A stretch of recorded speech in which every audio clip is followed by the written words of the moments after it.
Kisah Para Rasul pasal 2 ayat 1 sampai 13. Pentakosta. Ketika tiba hari Pentakosta, semua orang percaya berkumpul di satu tempat. Tiba-tiba turunlah dari langit suatu bunyi seperti tiupan angin keras yang memenuhi seluruh rumah di mana mereka duduk. Dan tampaklah kepada mereka lidah-lidah seperti nyala api yang bertebaran dan hinggap pada mereka masing-masing. Maka penuhlah mereka dengan Roh Kudus. Lalu mereka mulai berkata-kata dalam bahasa-bahasa lain, seperti yang diberikan oleh Roh itu kepada mereka untuk mengatakannya.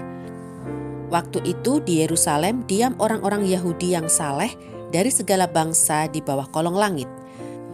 Ketika turun bunyi itu, berkerumunlah orang banyak. Mereka bingung karena mereka masing-masing mendengar rasul-rasul itu berkata-kata dalam bahasa mereka sendiri. Mereka semua tercengang-cengang dan heran, lalu berkata, "Bukankah mereka semua yang berkata-kata itu orang Galilea?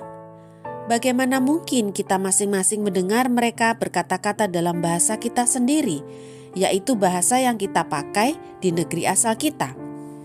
Kita orang Partia, Media, Elam, penduduk Mesopotamia, Yudea, dan Kapadokia, Pontus dan Asia, Frigia dan Pamfilia, Mesir dan daerah-daerah Libya yang berdekatan dengan Kirene, pendatang-pendatang dari Roma, baik orang Yahudi maupun penganut agama Yahudi, orang Kreta dan orang Arab.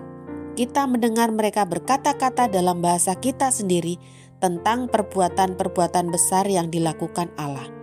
Mereka semuanya tercengang-cengang dan sangat termangu-mangu sambil berkata seorang kepada yang lain, "Apakah artinya ini?" Tetapi orang lain menyindir, "Mereka sedang mabuk oleh anggur manis."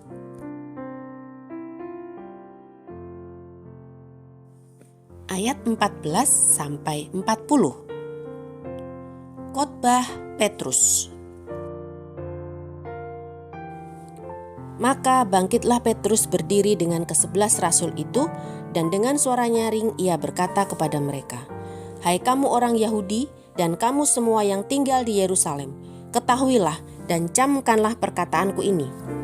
Orang-orang ini tidak mabuk seperti yang kamu sangka, karena hari baru pukul 9. Tetapi itulah yang difirmankan Allah dengan perantaraan Nabi Yoel, akan terjadi pada hari-hari terakhir.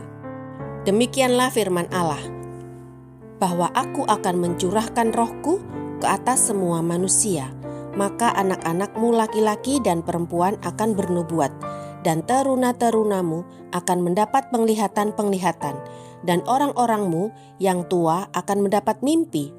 Juga ke atas hamba-hambaku laki-laki dan perempuan akan kucurahkan rohku pada hari-hari itu, dan mereka akan bernubuat. Dan aku akan mengadakan mujizat-mujizat di atas, di langit, dan tanda-tanda di bawah, di bumi, darah dan api, dan gumpalan-gumpalan asap.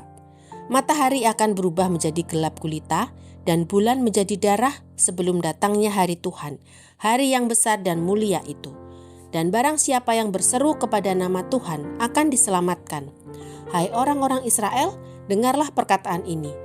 Yang aku maksudkan ialah Yesus dari Nazaret, seorang yang telah ditentukan Allah dan yang dinyatakan kepadamu dengan kekuatan-kekuatan dan mujizat-mujizat dan tanda-tanda yang dilakukan oleh Allah dengan perantaraan Dia di tengah-tengah kamu, seperti yang kamu tahu. Dia yang diserahkan Allah menurut maksud dan rencananya telah kamu salibkan dan kamu bunuh oleh tangan bangsa-bangsa durhaka. Tetapi Allah membangkitkan dia dengan melepaskan dia dari sengsara maut, karena tidak mungkin ia tetap berada dalam kuasa maut itu. Sebab Daud berkata tentang dia, "Aku senantiasa memandang kepada Tuhan, karena ia berdiri di sebelah kananku. Aku tidak goyah. Sebab itu hatiku bersukacita dan jiwaku bersorak-sorak. Bahkan tubuhku akan diam dengan tentram, sebab Engkau tidak menyerahkan aku kepada dunia orang mati, dan tidak membiarkan orang kudus-Mu melihat kebinasaan. Engkau memberitahukan kepadaku jalan kehidupan. Engkau akan melimpahi aku dengan sukacita di hadapanmu. Saudara-saudara, aku boleh berkata-kata dengan terus terang kepadamu tentang Daud, bapa bangsa kita. Ia telah mati dan dikubur, dan kuburannya masih ada pada kita sampai hari ini. Tetapi ia adalah seorang nabi, dan ia tahu bahwa Allah telah berjanji kepadanya dengan mengangkat sumpah bahwa ia akan mendudukkan seorang dari keturunan Daud sendiri di atas tahtanya. Karena itu, ia telah melihat ke depan dan telah berbicara tentang kebangkitan Mesias. Ketika ia mengatakan bahwa dia tidak ditinggalkan di dalam dunia orang mati dan bahwa dagingnya tidak mengalami kebinasaan. Yesus inilah yang dibangkitkan Allah, dan tentang hal itu kami semua adalah saksi. Dan sesudah ia ditinggikan oleh tangan kanan Allah dan menerima Roh Kudus yang dijanjikan itu, maka dicurahkannya apa yang kamu lihat dan dengar di sini. Sebab bukan Daud yang naik ke sorga, malahan Daud sendiri berkata, Tuhan telah berfirman kepada Tuanku, duduklah di sebelah kananku sampai kubuat musuh-musuhmu menjadi tumpuan kakimu. Jadi, seluruh kaum Israel harus tahu dengan pasti bahwa Allah telah membuat Yesus yang kamu salibkan itu menjadi Tuhan dan Kristus. Ketika mereka mendengar hal itu, hati mereka sangat terharu. Lalu mereka bertanya kepada Petrus dan rasul-rasul yang lain, apakah yang harus kami perbuat, saudara-saudara?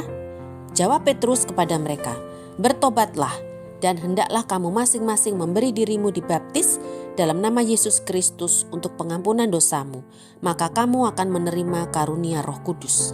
Sebab bagi kamulah janji itu, dan bagi anak-anakmu, dan bagi orang yang masih jauh, yaitu sebanyak yang akan dipanggil oleh Tuhan Allah kita.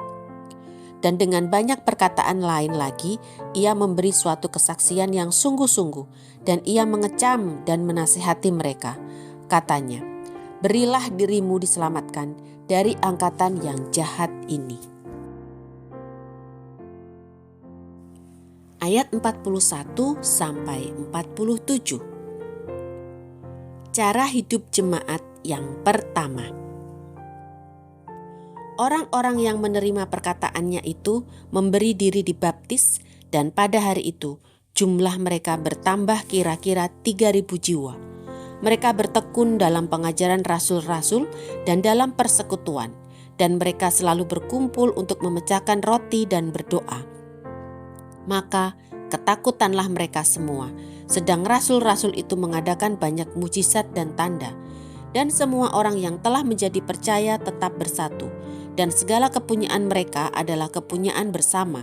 Dan selalu ada dari mereka yang menjual harta miliknya, lalu membagi-bagikannya kepada semua orang sesuai dengan keperluan masing-masing. Dengan bertekun dan dengan sehati, mereka berkumpul tiap-tiap hari dalam bait Allah. Mereka memecahkan roti di rumah masing-masing secara bergilir dan makan bersama-sama dengan gembira dan dengan tulus hati, sambil memuji Allah, dan mereka disukai semua orang.